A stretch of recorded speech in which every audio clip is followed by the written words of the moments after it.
So, Nitzan, in 20 minutes we're going to head up to the 7th floor to meet with John Smith, the Chief Information Security Officer of Gray Sloan Memorial Hospital, for our monthly customer meeting.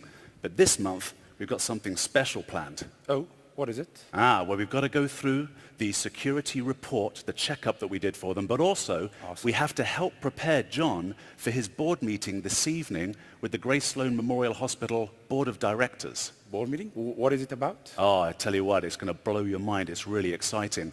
The scientists at the hospital have developed a technology to 3D print human skin using your own DNA. Human skin, nice. Human skin Nice. using your own DNA so that your body doesn't reject it during surgery. It's unbelievable technology. So we need to help John prepare for the meeting so that we can show him how our technology will protect that printing, right? That coding of DNA. Now imagine the possibilities. So just for me to understand, is this already FDA approved? They could start printing organs, human organs, using your own DNA. This technology is unbelievable. We have patients who die every year from not having a liver transplant. Their donor list is exacerbating for them. And even if they do get a donor organ, oftentimes their body will reject the transplant, and so they go through that horrific surgery for nothing. Well, you know, this is why I like our profession as cybersecurity professions, because we get to do infinite amount of conversations, securing, starting with automotive cars and drones. That was a great and meeting. printing, sequencing of DNA. That's absolutely amazing. Absolutely. But wait, you mentioned that they're going to have a press release about it? That's right. So the board meeting is about a press release for this 3D printing technology. Why do you ask? Well, I think that I've seen something strange inside our cybersecurity checkup. Well, going through the results, I've seen that there are many recon attempts, there were many exploitation attempts, but one thing was very strange. It was a targeted mail. It seems like a spear phishing attack. Oh, really? And it was targeted towards the board of directors, and the title was, "We've got your research, this is how." It was from a dark web cybersecurity company, and it was attached with a PDF saying, "This is how we know the information, and your competitors are going to publish this today as well." This was sent to specifically the board of directors? I think so. I can check with our threat operations center, but yeah, I can check.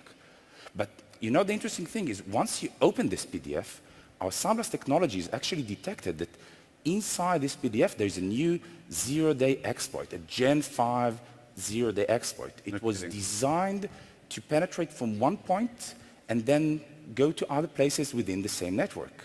So that's absolutely amazing.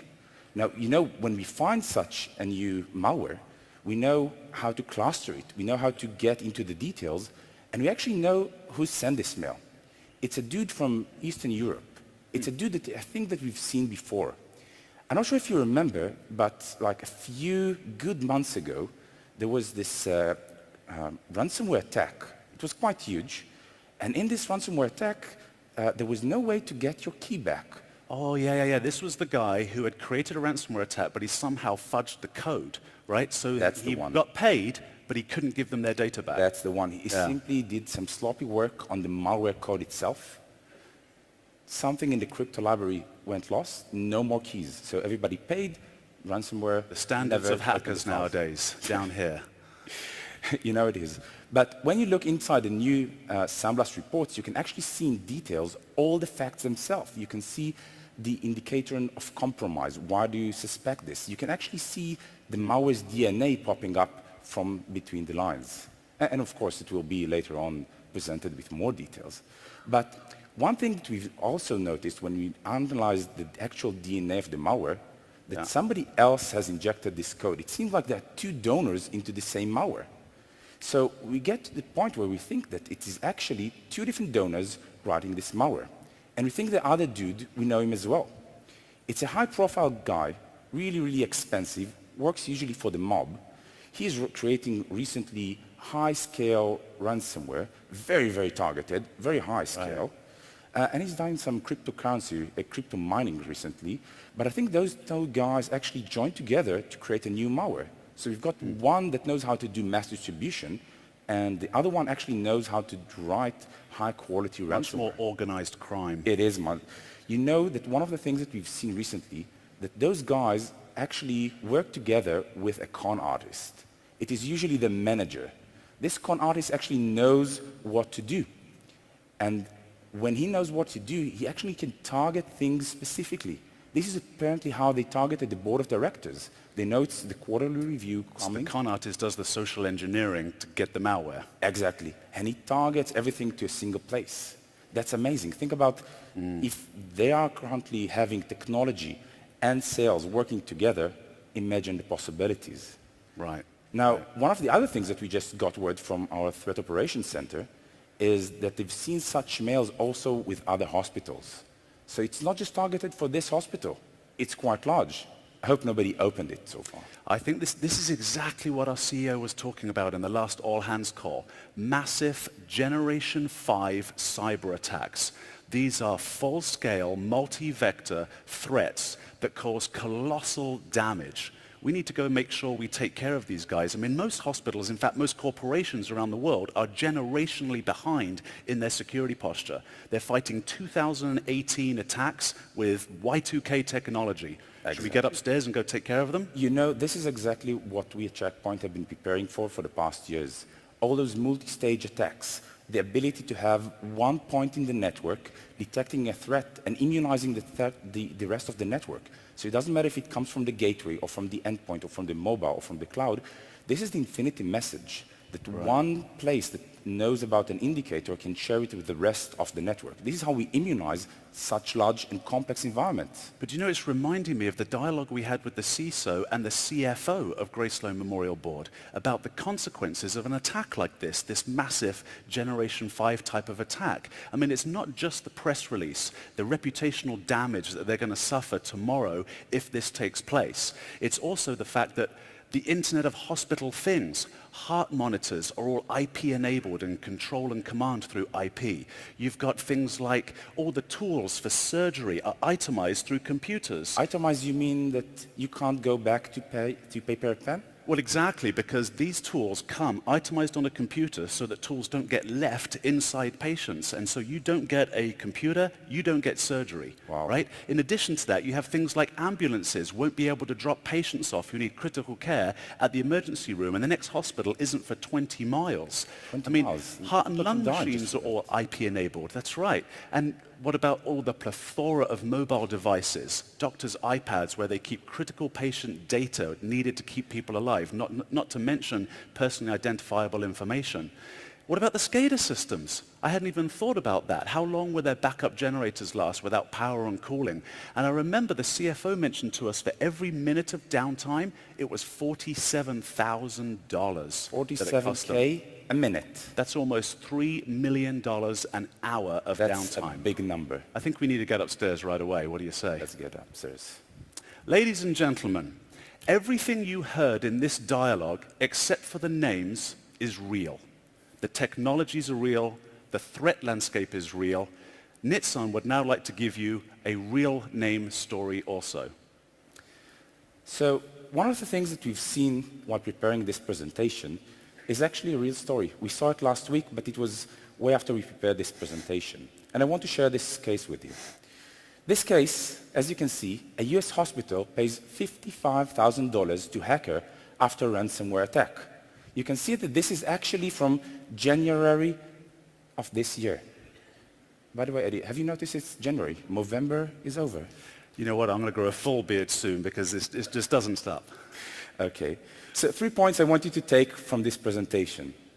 One, in this specific case, the guys asked for $55,000. That's a minute's worth of a hospital. A minute's worth. They know for an hour, we know it's $3 million. The second is that the board of directors had to intervene and actually pay this sum. But it took them 2 days to get to this conclusion. 2 days that the hospital cannot operate. That's horrible. And the third point was that they had backups. They claimed they had backups for everything, but the amount of time that it would take them to restore everything from backup, they claimed it to be 3 weeks. And in these 3 weeks, they had gaps of data.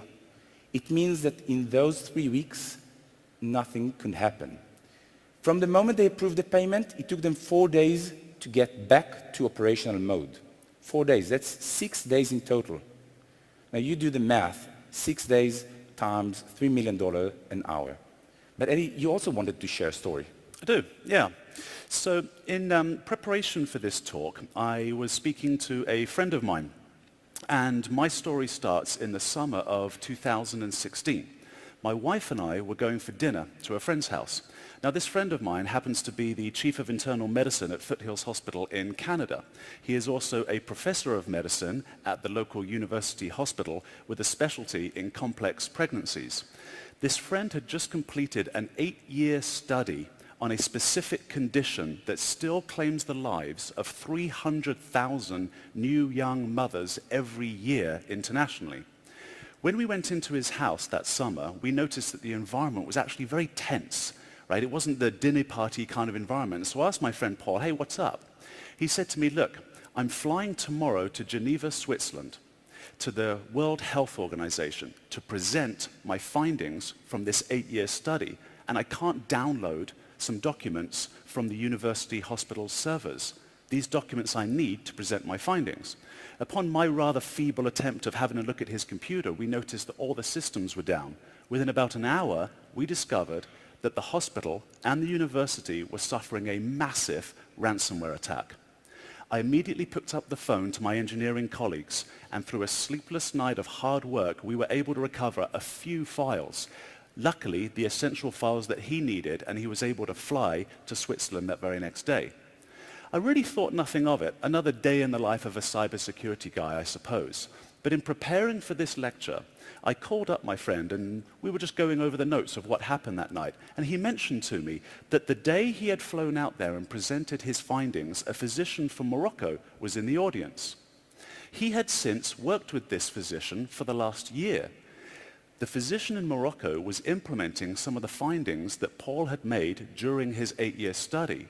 And he mentioned to me, as doctors who save lives on a daily basis casually do, that they had saved the lives of several dozen women in that part of the world.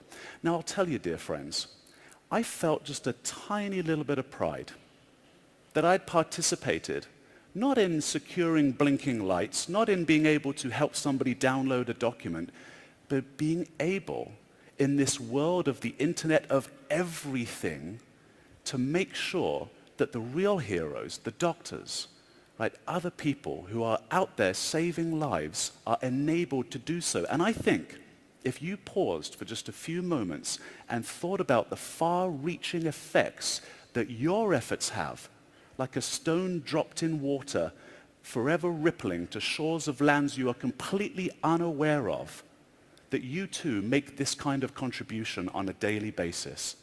Nitzan. So guys, to conclude, I want to take a minute to think about what we are doing on a daily basis.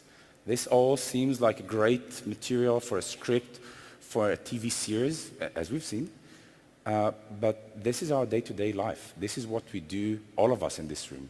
It is up to us to make the difference. Thank you very much. Good luck.